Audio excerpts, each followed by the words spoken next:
भगवान ने कंस का वध किया। चांडूर मुष्टक बड़े बलवान राक्षसों का वध किया। त्रिपुंडम वध मुक्त योगम 11 वर्ष का वचन दिए थे देवकी और वसुदेव को कन्हैया जी, और 11 वर्ष पूरे नहीं होने दिए उससे पहले ही अपने माता पिता को दुखों से मुक्त कर दिया। ऐसी औलाद पैदा होनी चाहिए कलयुग में, तब सतयुग आने का चांस बढ़ जाएगा। अपने माता पिता को दुख से मुक्त करने वाले बेटे चाहिए महाराज। अभी मुक्त कर रहे हैं कि युक्त कर रहे हैं ये समझ में कुछ आता नहीं है। हाँ अच्छा, ये पिताजी लोग भी बड़े बदमाश कम नहीं है, ये बताते नहीं अपने बच्चे के बारे में, ज्यादा गुंडा हो गया है, लुच्चा हो गया है, छुपाते ढक्कन लगाते रहते, बांस ना उड़ जाए बोतल में से, बांस ना उड़ जाए। और जब बांस खुद पे सहन नहीं होती तो दवाई ढूंढता फिरता है। फिर हे पीर बाबा, हे बाबा पीर, हे बाबा हरी चादर चढ़ाऊंगा, कैसे भी औलाद से मुक्त कर दे। है बाबा कहां से मुक्त करेगा? बाबा खुद मुक्त नहीं हो रहा, चौराहे पे रोड पे सोया पड़ा है।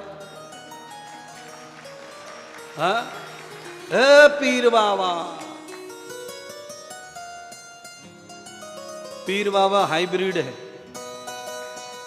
समझ में ही नहीं आ रहा कि कौन से धर्म का महात्मा है। चलिए इससे भी ऊपर उठ के कथा चल रही है। हिंदू धर्म पूरी तरह बगला गया है, पगला गया है। टेढ़ा सोया लेटा औंधा सीधा, इसे कोई मिलना चाहिए वहीं पे फूल चढ़ा देता है। चढ़ाओ फूल, पर कम से कम ये सोच के चढ़ाओ कि तुमने जो चढ़ाया है वो स्वीकार हो रहा है या नहीं हो रहा है। बोलिए।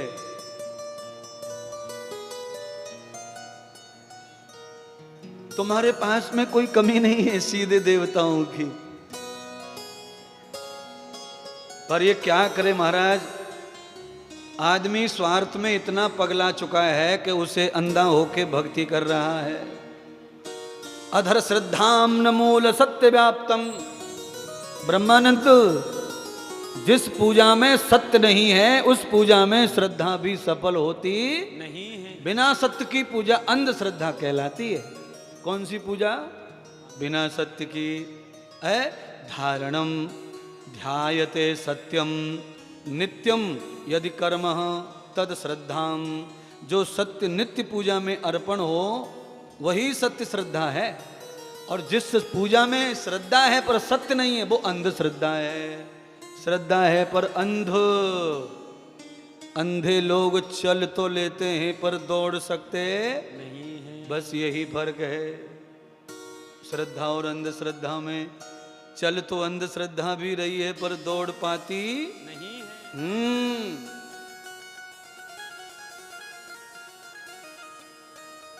अंधश्रद्धा का बड़ा खेल निराला है। हमारे बुजुर्ग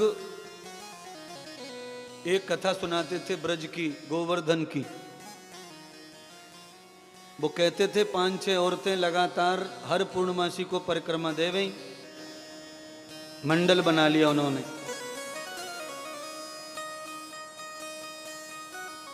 दो 4 साल लगातार गए तो मंडल पक्का हो गया, पूरे गांव में पहचान हो गई कि ये हमेशा साथ ही जाए।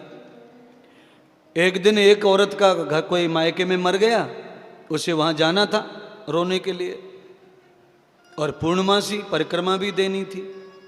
तो उसने सोचा कि थोड़ी जल्दी में चली जाऊं, परिक्रमा दे के आ जाऊं, आज सखियों के साथ ना जाऊं।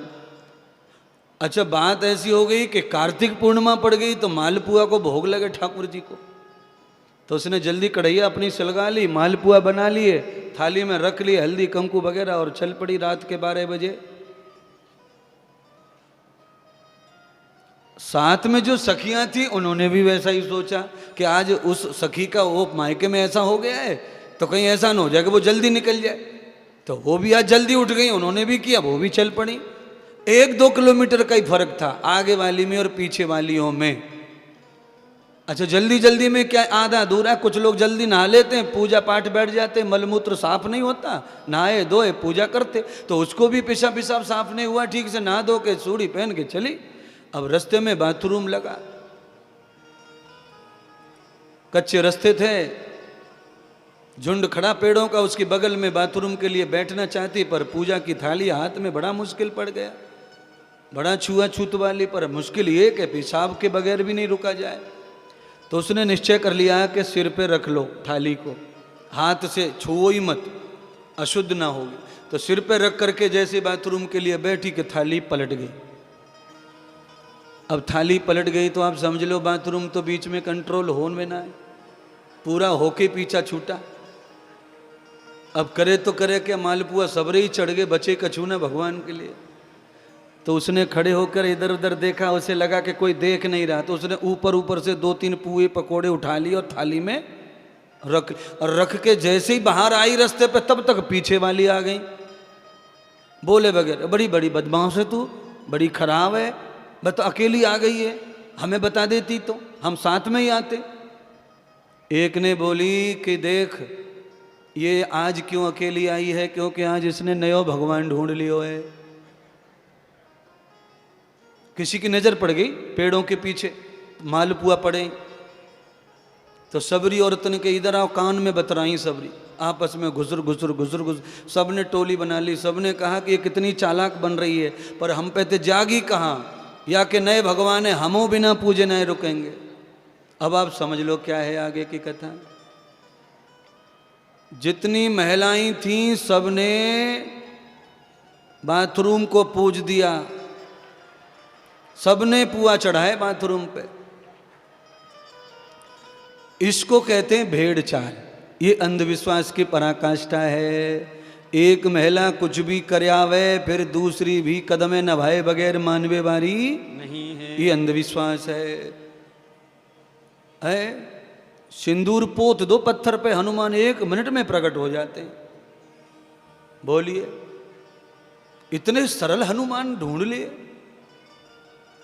राम जी को पूरी जिंदगी निकल गई तब हनुमान मिले, एंड में लंका कांड में हनुमान आ रहे हैं। बोलिए, और भगतन ने फटाफट मिल जाए। अच्छा मिलेंगे क्यों नहीं, गुटखा जो खाते हैं, तमाकू वालों को मिलते ही जल्दी है भगवान हनुमान, क्योंकि उनके तो मुंह में ही दब रहो हनुमान। अरे महाराज हम तो दिल में रखें, दिल में। हमने कहा भाई तुम कथा में क्यों ना आए। अरे महाराज क्या है, सब दिल में हमारे। अब आप समझ लो जो दिल में मानते हैं भगवान को, उनकी भाषा समझ लो, उससे समझ लो कि न दिल में मानता न दिमाग में मानता, ये तो भगवान को सृष्टि पे मानता ही नहीं है।